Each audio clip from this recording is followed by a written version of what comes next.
What would happen if the man the entire company went out of their way to humiliate turned out to be the one about to become their new CEO? Have you ever walked into a place where within just a few seconds, every look said, "You don't belong here"?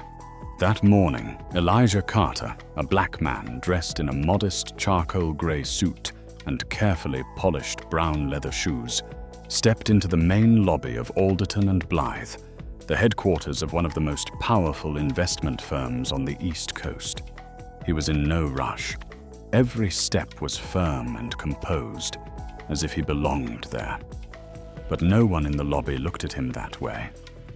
The receptionist, a blonde woman in heavy makeup and a tightly fitted white blouse, didn't even lift her head when he stood at the desk. Her burgundy red nails continued tapping away at the keyboard as if he didn't exist. Elijah waited patiently. He wasn't angry, but he didn't pretend not to notice. This wasn't the first time. And he knew, for people like him, silence could be louder than any insult. When he spoke, his voice was low, clear, and polite. "I have a 9 a.m. appointment on the 32nd floor." Not a nod, not a greeting, just a cold glance and a curt response.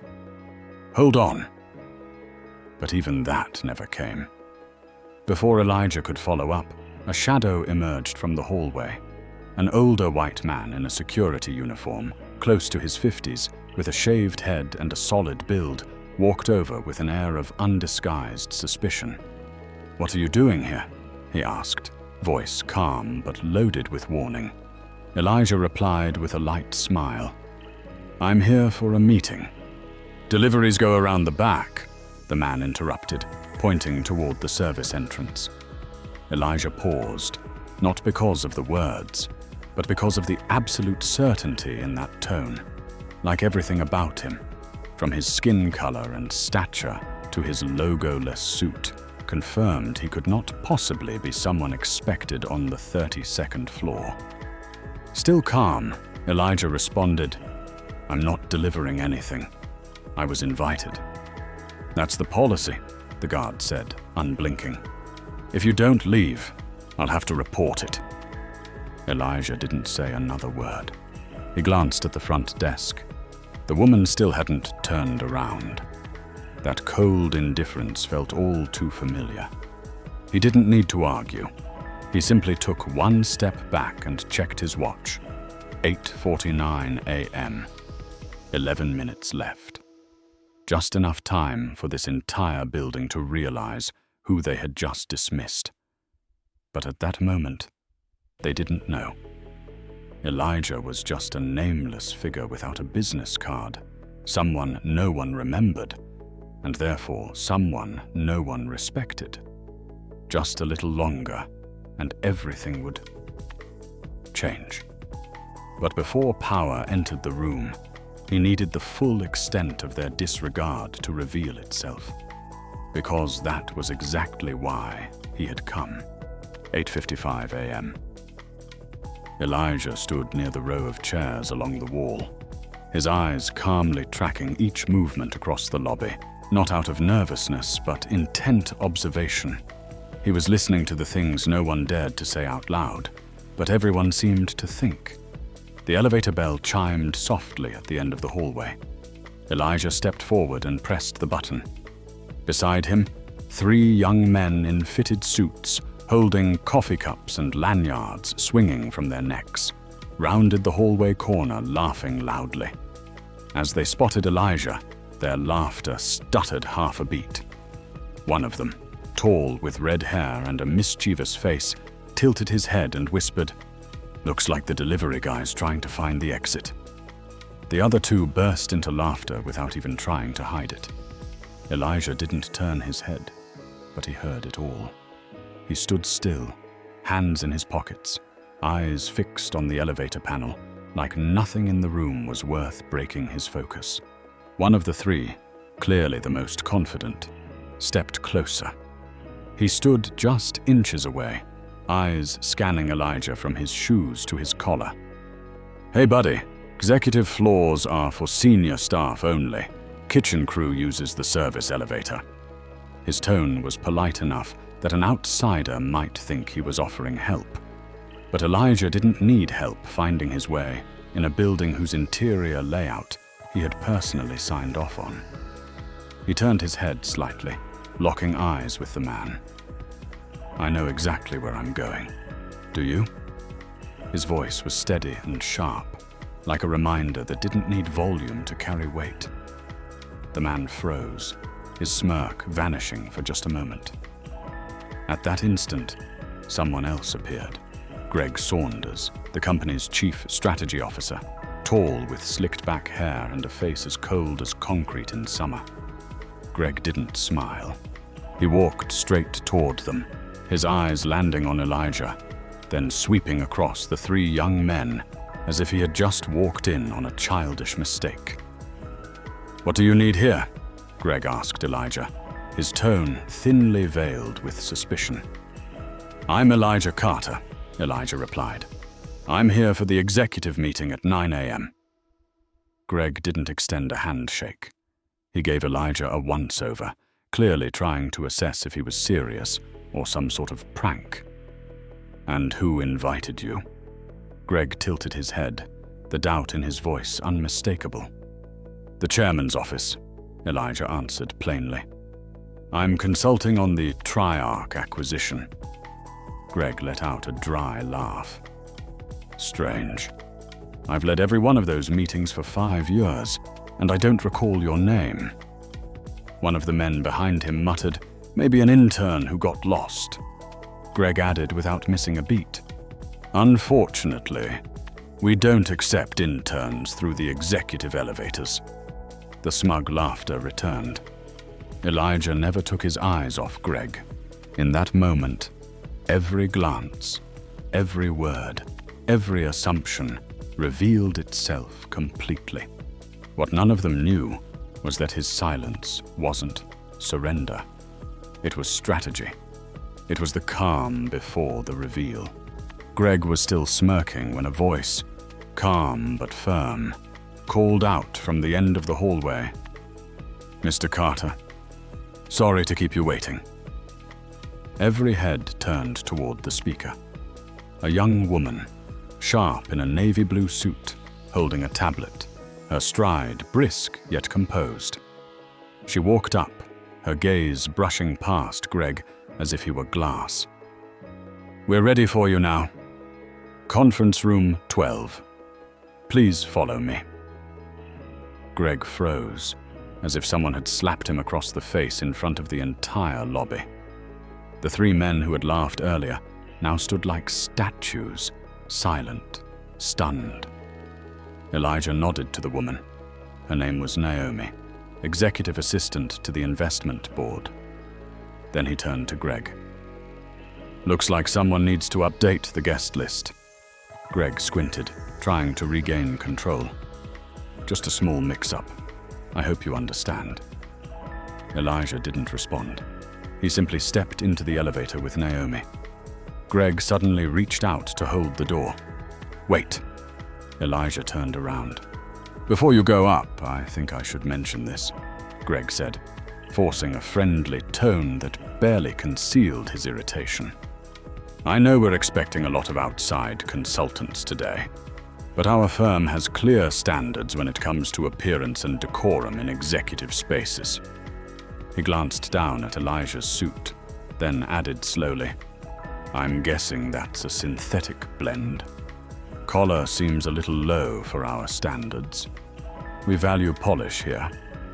Naomi stiffened beside Elijah, clearly uncomfortable but saying nothing. Elijah smiled, unbothered. "Thanks for the fashion advice. I'll let you pick my outfit next time, if you're still around." He turned back into the elevator. As the doors began to close, his eyes met Greg's one last time. A steady, cool gaze that said he already knew exactly how the rest of this was going to play out. On the way up to the 32nd floor, Naomi glanced over, her voice low.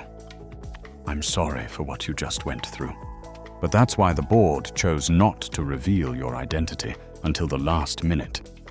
They needed to see the truth, unfiltered. Elijah nodded. He understood. He hadn't come to be welcomed. He had come to see for himself what had begun to rot beneath the polished shell of a company once hailed as a model of excellence. And now, that rot was beginning to show. Layer by layer. Floor 32. The space was cloaked in soft shades of black, with walnut wood and brushed steel blending into a quiet kind of power that seeped into the air. Naomi led Elijah to the main conference room, where the board of directors, strategic heads, and senior managers had already gathered. "They're finishing the opening remarks. We'll bring you in right after," she said softly, her tone carrying the caution of someone who understood the machinery of internal power. Elijah nodded and stood still near the glass wall, a thick yet transparent divide between him and the room where multi-million-dollar decisions were about to be made. But in that moment, what stood out most was the silence surrounding him. Not the absence of sound, but the absence of acknowledgement. He had not yet been invited in.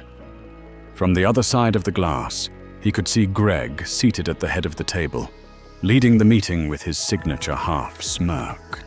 A single empty chair beside him, likely meant for Elijah, remained unmentioned.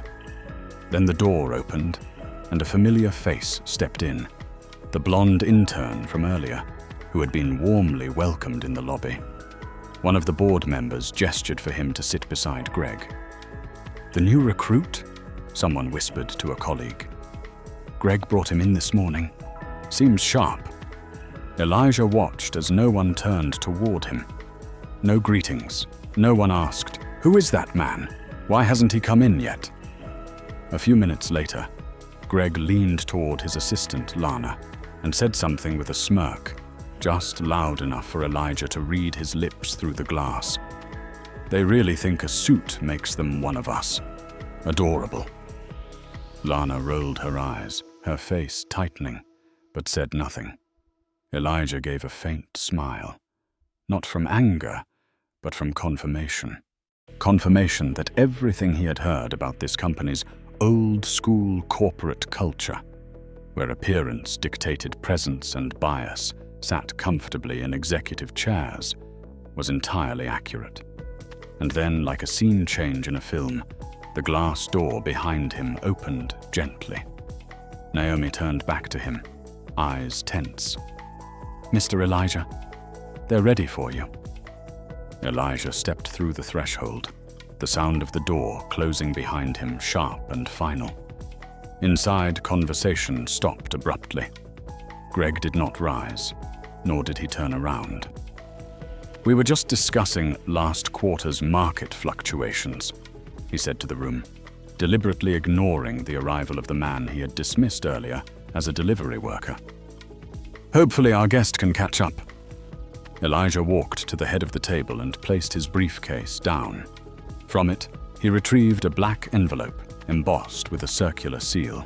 Without glancing at Greg, he slid it across the table toward him.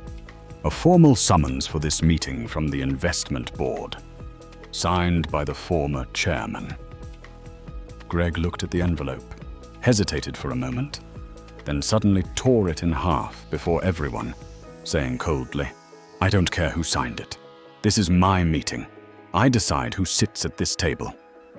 The room fell into a hollow silence, not from shock, but from fear. Elijah didn't react.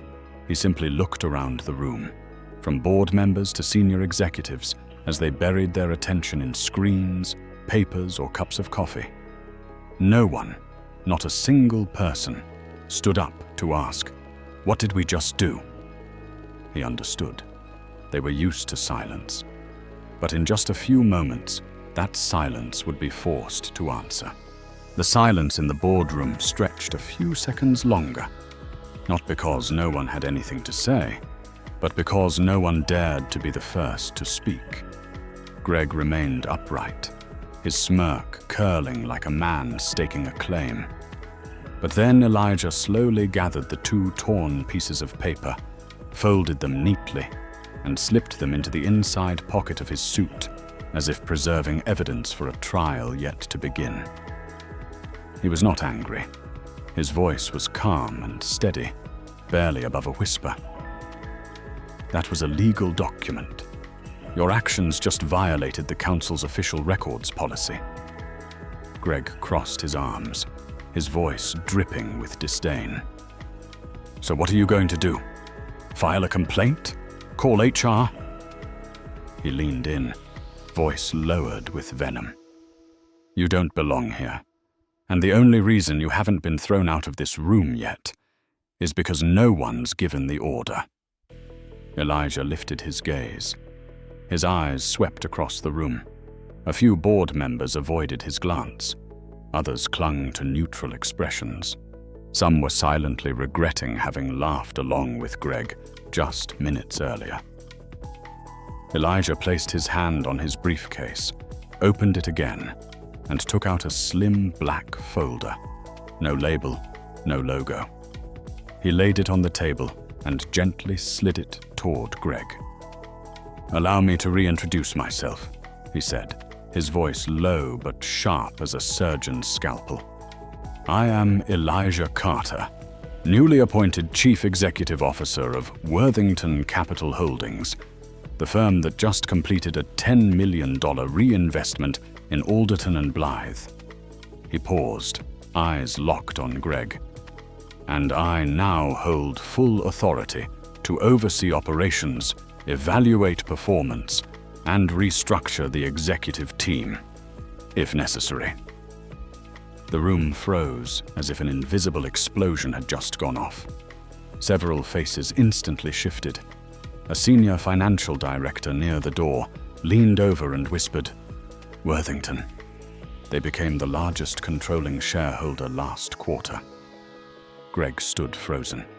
His eyes darted to the corner of the room where Eleanor St. James, chair of the investment board, had entered without anyone noticing. She didn't need to raise her voice. Just one quiet sentence, like a breeze cutting through steel.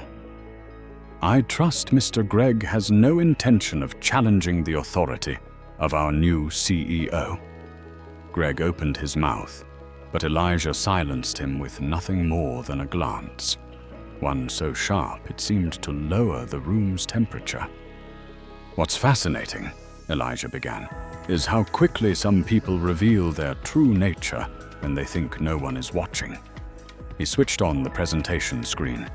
It displayed a detailed report, turnover rates, internal complaints, toxic culture index. Under the section Leadership Behavior Risk, the name Gregory Saunders appeared first, in red, glaring and cold, like clotted blood. Data collected over the past 3 months, Elijah said. Anonymous, recorded. Staff feedback analyzed. He didn't need to raise his voice. Through facts, through truth, he had dismantled an entire structure of broken authority. Greg had no rebuttal. He simply sat there, trying to steady the trembling in his fingers as he reached for his glass of water. But everyone saw it. Greg struggled to stay upright in the chair he once believed was untouchable. But power, once stripped of its support, is nothing more than a glossy coat over rising panic. In the tension thick as wire, Eleanor St. James stepped forward. Her silver hair was neatly pinned, her eyes sharp as diamonds, and her voice carried the weight of someone who had unseated 3 CEOs with nothing more than a 10-minute board meeting. Allow me to reintroduce, she said, turning to the entire executive board. This is Mr. Elijah Carter, the newly appointed Chief Executive Officer of Alderton and Blythe, under direct directive from Worthington Capital. He is also the person responsible for the complete restructuring of the senior leadership team. Greg was speechless. His eyes darted around the boardroom, searching for agreement, a supportive glance, any sign of rescue. But no one stood with him. Even Lana, his once loyal assistant, considered the shadow that extended his reach, was now staring silently at her hands. Eleanor turned to a tall man seated near the door, dressed in a charcoal grey suit, a member of the internal audit team. "Noah, if you would please." The man nodded and walked toward Greg. No handcuffs, no confrontation, just complete alliance as Greg was escorted out of the room. His access card had already been deactivated. The projector behind him displayed a message: "Admin account, access revoked." Greg stood. No one offered a hand. He managed only a faint whisper under his breath. "This can't be serious." But it was unmistakably clear. For him, the game was over. Elijah offered no words of pity. He simply watched as the man who once sat at the head of the table now walked out a faded shadow of his former self. The door clicked shut behind Greg, not loudly, but with the weight of finality, a verdict that needed no repeat. When order returned to the room, Elijah turned back to the presentation podium. He looked at those still seated, from finance, HR, legal, to the regional directors. "I didn't come here to make a scene," he said, "but I didn't come to turn a blind eye either. What just happened wasn't a mishap. It was a symptom of a culture that has quietly rotted from within." Every eye was fixed on him now. There was no more doubt, no more sarcasm. Only one quiet question lingering in everyone's mind. Who's next? The atmosphere in the boardroom was no longer tense. It was suffocatingly still. No one spoke. No one dared glance at the person beside them. Elijah walked toward the presentation screen, a small black remote in his hand. Simple, but with each click the room seemed to tremble. A new chart appeared, a list of employees who had been ignored, who had filed complaints that were never answered. Below were 3 familiar names: the blonde receptionist in the lobby, the security guard in the worn uniform, and the 3 employees who had mocked him by the elevator. All were tagged with the same note: closed internally, insufficient evidence. Elijah scanned the room. "We have reopened every case that was shut down for technical reasons. We have read, listened, and reviewed every minute of footage, every email, every internal recording." He paused, his gaze landing squarely on a few individuals, now beginning to shift uncomfortably. Eleanor followed, her voice steady and cold. "The receptionist and the security guard, both were terminated this morning. Not for a single mistake, but for a pattern of conduct that violates even the most basic standards of decency." No one objected. No one said they were just following orders. Because everyone understood, from now on, just following would no longer be an excuse. Elijah clicked again. A new slide appeared, a 3-week leadership ethics training program, mandatory for all personnel from department head level and above.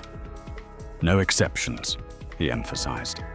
"From this moment forward, bonuses, promotions, even the right to keep your seat will be tied to a single metric, the respect index." A few nodded slowly. Some swallowed hard. But no one dared deny what was now clear.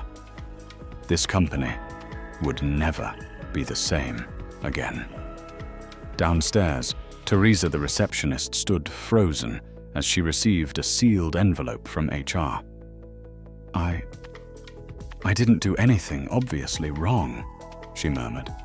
But the person delivering the message said nothing, offering only a final line: "We're not firing attitude. We're just not keeping contempt."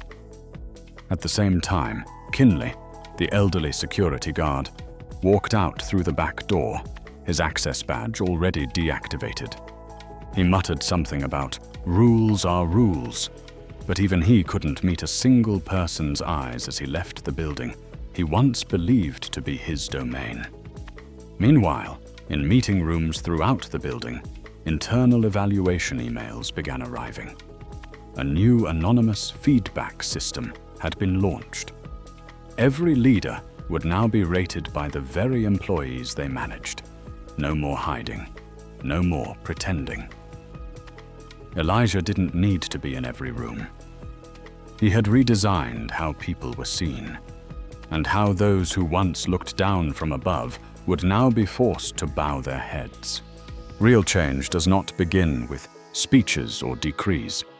It begins with repetition, or the breaking of it. And Elijah Carter understood that better than anyone. He didn't hold a launch ceremony. There was no press conference, no ribbon cutting to mark a new era. Instead, he walked through the 9th floor hallway, where the product team was often considered low tier in the company. He stepped into a small meeting room where 6 young employees were discussing the fall campaign, and sat down in an empty chair without warning. "Go on," he said. "I'm just here to listen." In the weeks that followed, Elijah wasn't seen in the executive suite people used to call the Ivory Tower. He attended anonymous evaluations, reviewed neglected cases, and gave advancement opportunities to names that had previously been dismissed simply for not fitting the image. And then a change no one expected: Greg Saunders. There was no press release about him. No one mentioned his name in meetings. But somewhere in the city of Oakland, people began whispering about a gray-haired man in a worn-out coat teaching for free at the local youth center. A grainy cell phone video began circulating online. In it, Greg stood before a classroom full of Black and Latino students. He spoke about how to pitch ideas, how to understand investors, and, something no one expected to hear from Greg, how to recognize and overcome systemic bias. When one student asked, "Why are you doing this?" Greg paused for a few seconds, then replied in a choked voice, "Because I used to be the reason people like you were invisible. Now I want to be the reason you're seen." Elijah watched that video in silence from the 33rd floor office. He didn't smile, didn't speak, just closed his eyes for a few seconds, as if holding on to a piece of hope in something very few CEOs still believe in: the possibility that people can truly change. He never used Greg's story for PR. He didn't include it in any board presentation. Elijah simply wanted people to understand: justice doesn't have to come with destruction. And sometimes, silent redemption holds more weight than a loud defeat. As the sun set behind the glass towers of Alderton and Blythe headquarters, Elijah stood at the highest floor, not to savor his power, but to remember why he started. Not for revenge, but to restore the place for those who had once been pushed to the edges. Somewhere else in the city, Greg Saunders, the man who once mocked a nameless stranger, now held a piece of white chalk, writing on a blackboard: "Make people lift their heads, not hang them because of you." A company had been restructured, a man had been reborn, and a lesson was no longer just on a presentation slide, but etched into the eyes of those who now knew that from this day forward, they would no longer be judged by the color of their skin, the sound of their voice, or the label on their suit, but by how they treat others, especially when they think no one is watching. In the corporate world, power doesn't lie in a title plate or an executive chair, but in how you treat those you believe to be unimportant. Elijah Carter didn't just change a company. He challenged an entire culture where bias once hid behind a polished professional front. If you believe that respect should be inherent, and not something that has to be earned. Then like this video and subscribe so you won't miss the stories that awaken something deeper. And don't forget to leave a comment with the phrase, "Respect first," if you too believe that position does not determine worth.